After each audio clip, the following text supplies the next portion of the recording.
Most Amazon sellers are leaving serious money on the table. It's not because your products are bad or your ads are not working, but because you don't have the data on who your top 1% customers are.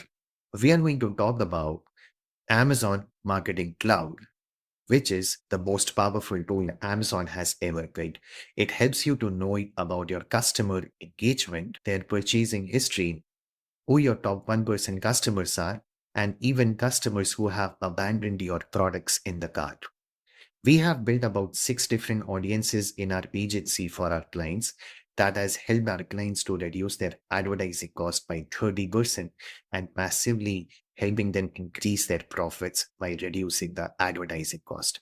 By end of this video, you're going to know how to execute these audiences without using any code, and even some audiences using SQL code when you don't need any developers. And I'll be showing you how to put these code through, and I may be giving you a free execution roadmap at the end of the video so you can exactly know how you can execute this using the roadmap I have built for you. So let's get started. So let's start creating our first audience. If you want to create your first audience, go to your campaign manager and in your options, go to measurement and reporting. Click on Amazon Marketing Cloud and then go to use cases. Inside use cases, keep a filter for sponsored ads and no code. And then you're looking for high value audiences. So I have high value audiences option available over here. What the high value options really does is it gives you a breakdown of customers who have made purchases with you, and it segmentize these customers into two groups: people who have made a purchase and people who have interacted with your products but never made a purchase. So I usually like to keep the date range as last 3 months because they work really well for us while creating the audience. So right now we are going to create audiences for customers who have viewed your products in the ad and who have been on detail page, but they have never interacted with your product and made a purchase. So essentially, this is cart abandoners. So you go to missed opportunity section. This tells you about all the customers and interaction points where they have interacted with your brand but not made a purchase during the time period, which will be from December to March for us. So you select add to cart and then click on create audience. Once you do this, you can even select products if you want to, and you can choose your advertising account, which will be linked to your advertising account itself. And I would always recommend to keep it balanced. And then you can name the audience. So usually I like to keep it as cart abandoners with the date range will be December to March. And you can keep auto adjust date yes or no. So what this would do is if I selected the date as December 1st to March 1st, then on the next day it would adjust my day to 2nd December to March 2nd. So every day it will be adjusting the date. So it is going to essentially make sure that it is targeting the past 3 months data whenever the next day is beginning and your audience pool is getting refreshed every day. So that's how I create a cart abandoner audience. And the next audience which I'm going to show you is going to be repeat purchaser audience, the audience who have been making a lot of repeat purchases to you and how you can use them. If you want to create audiences for repeat purchasers and target them specifically, you have to go to high value audience tab, and your time frame needs to be 6 months because 6 months helps you to cover all repeat purchase cycles. Let's say if you are a supplement brand and your product can be consumed within 45 days, that means a customer would be coming and making a purchase again after 40 or 45 days. Or if your product would last for 2 months or 3 months, a customer would be coming again and they would be making a purchase. So it really helps you to filter out the audiences who are coming and buying twice or thrice on a product life cycle, which is within 2 or 3 months. Now, You need to create two different audiences. The first is going to be between 70 to 95 percentile. So the percentile really means that how better your audiences are based on the percentile. The higher percentile is, which means the better customer interactions are, and these are your most loyal customers. So I can see the customers between 70 to 95 make an average product sales of 45, and these are my 5% top customers, which are between 95 to 100. Their average product sales are $260, and they are the most loyal one, and they know my brand. So first of all, you create an audience for 70, 95, and the second audience you create for is 95 to 100. The 95 to 100, your top five percentile customers are going to be the customers where you will be targeting your new bundles that you are making, or products that have a higher order value, or products which are newly launched by you, because these are the customers who know your brand very well, and there is a higher chance for you to get immediate purchases from these customers. So you create the first audience, which is at 70, 95. You go to create audience and you follow the steps that I have told you previously while creating the first audience for cart abandoners, and you launch them.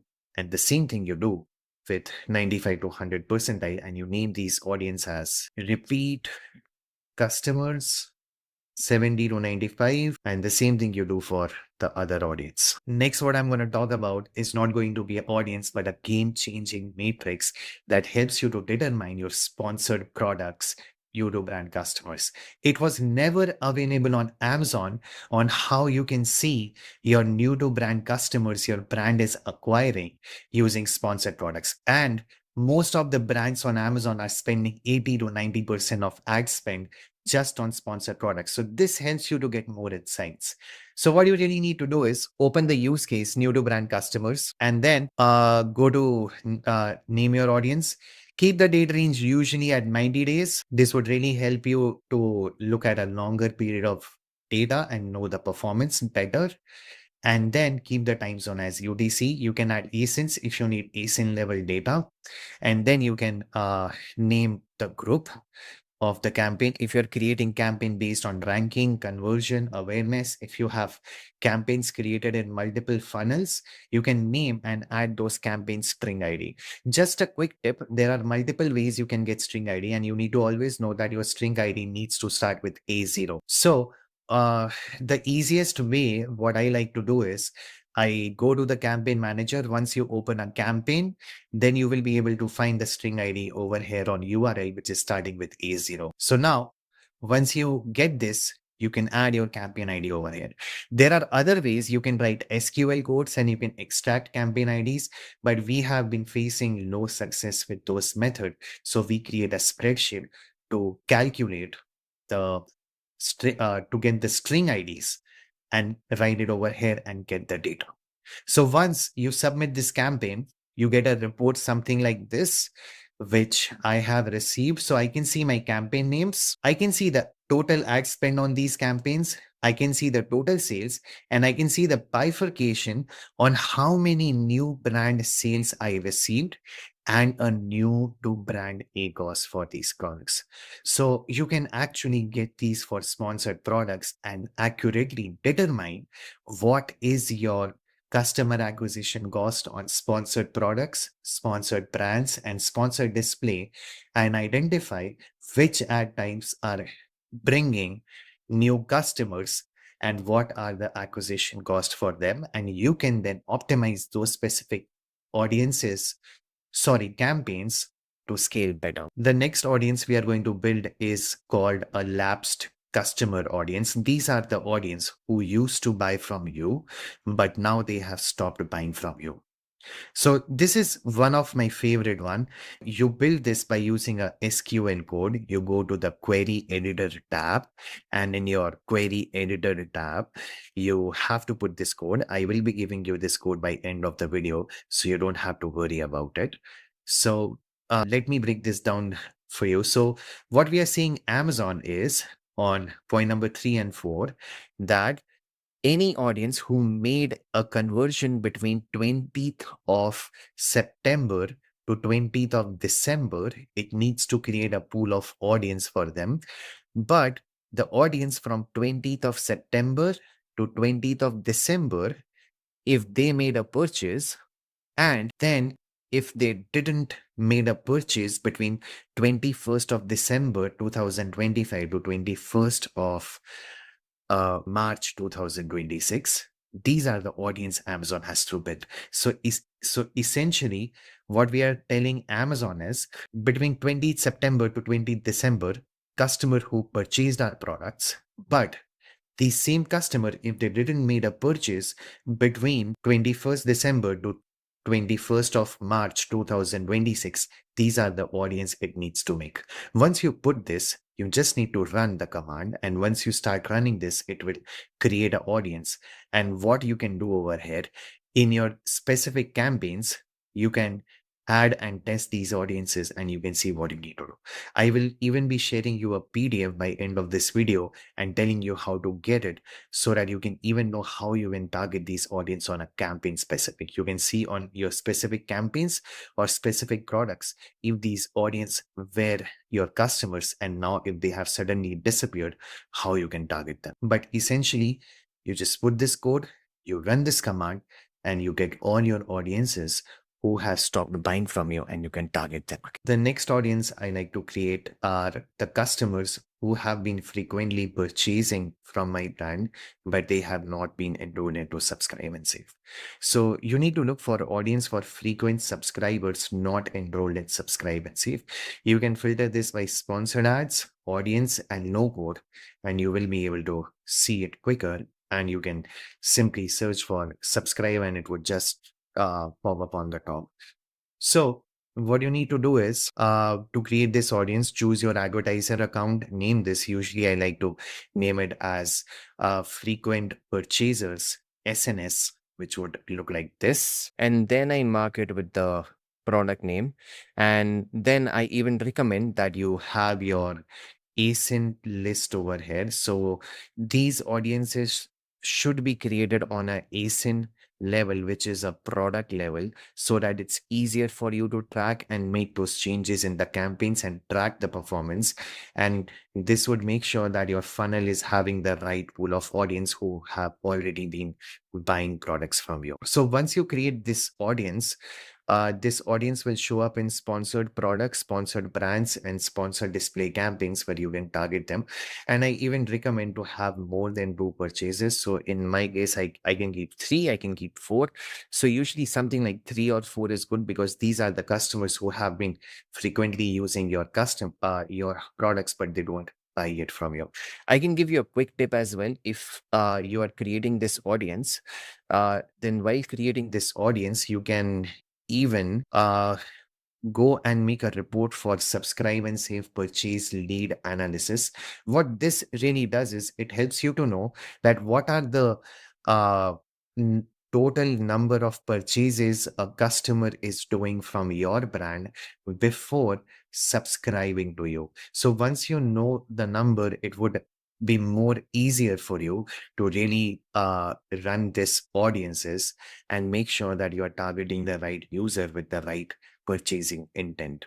And I even recommend that you increase your Subscribe and Save discounts and even run SNS coupons, a one-time Subscribe and Save coupons that would incentivize these customers to become your long-term and more frequent customers. And if you're looking to really improve your Subscribe and Save, then I have created a video about this, which is already linked with this video. You can see it popping on the top and you can click and you can watch to understand more. I'm going to talk about creating audiences that you can build that helps you with increasing cross-selling.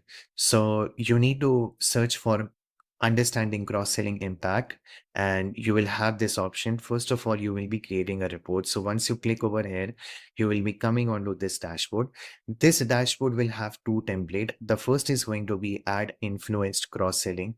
That helps you to understand how well your campaigns are helping you to sell a second product or third product in your catalog and helping customers find them and buy them more frequently. And the second is cross-selling analysis. It takes care of all the data points Amazon Marketing Cloud can reach up to and tells you on a product level how your cross-selling is working and how well customers are converting. So I'll give you some quick tips for creating this report. First, you name this report. I usually like to name it as Ad Influence Cross-Selling Analysis. You can add your product name if you're just creating on one or very few products. So then you create category name. I have taken three categories: omega-3, magnesium, potassium, and with a sample ASIN. And then you put the campaigns. I've just added sponsored product, sponsored brand, sponsored display, but you can add different strategies, name them, and add your campaign actual names. And you just copy paste the same groups that you have made above for the ASINs, omega-3, magnesium, and your ASIN name. Everything copy paste on template 2.2, which is cross-selling analysis.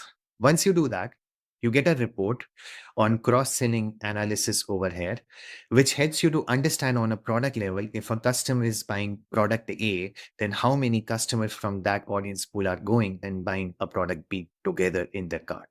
So what I can see, we had 616 customers who purchased omega-3, but there were 46 more customers who even purchased magnesium. So there were customers who were buying both of these products. Magnesium has 141 customers, but there are 46 more customers who buy omega-3 as well. So it helps you to understand where your customer distribution are and which are the products that they frequently like to add in the cart. The second you get is ad influence cross selling. I have it for all the campaigns, but you can group them by different campaigns to really understand which are the campaign types or strategies that are leading you to get better cross selling impact. So what I can see that in my advertising campaigns, I have 250 customers for omega-3, but I can even see that I have 25 customers who even buy magnesium as well with omega-3 when they are making a purchase. And they look very frequent buyers because I can see out of 25 customers, I had 55 units sold. Magnesium has 364 customers, but there are 25 customers that are coming from my ads and buying this. So now before you create an audience, you need to understand your baseline and your advertising uplift in your cross selling. So let's quickly see how you do it. So I made this quick tutorial so you can understand how I do it. For omega-3, we have 16 customers, which you can see over here. We have 616 on omega-3 and 46 people are buying omega-3 and magnesium both. So what I've done is I've added both of these, and now I know that on omega-3, my actual total audience size is 662. And I have divided 662 by 46, which are my cross-selling customers, and I see a ad lift of 7%. The exact same I did for magnesium, 115 customers divided, and I have added 46, which is 197, and I have divided 197 with 46 since these 46 customers are buying magnesium and omega-3. So I can see omega-3 has a baseline cross-sell rate of 7%, but magnesium has about 23.4%. That means even without ads or even the ads that Amazon Marketing Cloud would be tracking but may not be reporting, I can still see a 23.4% uplift happening organically and ads everything combined. Now, uh, on my calculation tool for ad influence uplift, what I can see, so this tells you the uplift that is happening because of your ads. Now, what we do, we have taken 250 customers that we can see from our ads coming for omega-3, and we have added 25 customers, which you can see who are buying magnesium and omega-3 from us, and which becomes 275. We divide 275 by 25. That helps us to get an ad uplift of 9.1%, which means omega-3 is getting better cross-selling from ads, and ads is already working better. So even if you don't create an audience, you are good. but you can always use this information for more optimization. Now, for Magnesium, we have 364 customers. You can see 364 for Magnesium and 25 who are coming from who are buying Magnesium and omega-3, and if we combine we are at 389. If we divide 389 with 25 purchases from omega-3 and Magnesium, we are at 6.4%. Now we see the difference between both. When we see difference, we can see that there is an opportunity of 17% uplift, what we can calculate. So which clearly means if we create an audience where customers who have purchased Magnesium but they have never come across omega-3, these are the audience you can build, and you can target them inside your omega-3 campaigns and show your ads. So what you need to do is, to create this audience, you need SQL. I will be giving you this code in a freebie as well. So you need to put this code, and you need to keep the ASIN for Magnesium, which says that the ASIN, that is Magnesium, and the conversion is between 1st September 2025 to 1st of March 2026. These are the audience Amazon Marketing Cloud will be building, and it will be excluding all the audiences of Magnesium who have seen omega-3. So you will be adding omega-3 ASIN over here, and it will be replacing it, and then your audience can be created. And if you copy paste everything from here, make sure to remove this, because these are all the instructions for you, so you can understand which are the queries you need to replace while creating the audience. So these were all the 6 audience that I wanted to show you and how to create.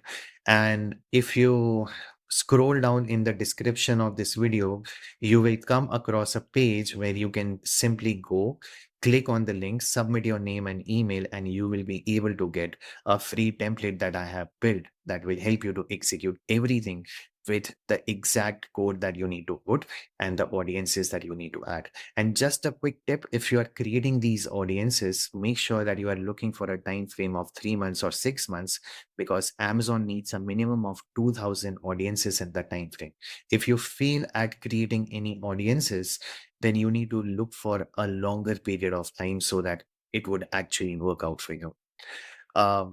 And if you really like this video, and if you would like us to implement this for you, then we are taking in new clients. You can always contact us with the details given in the description box. Thank you.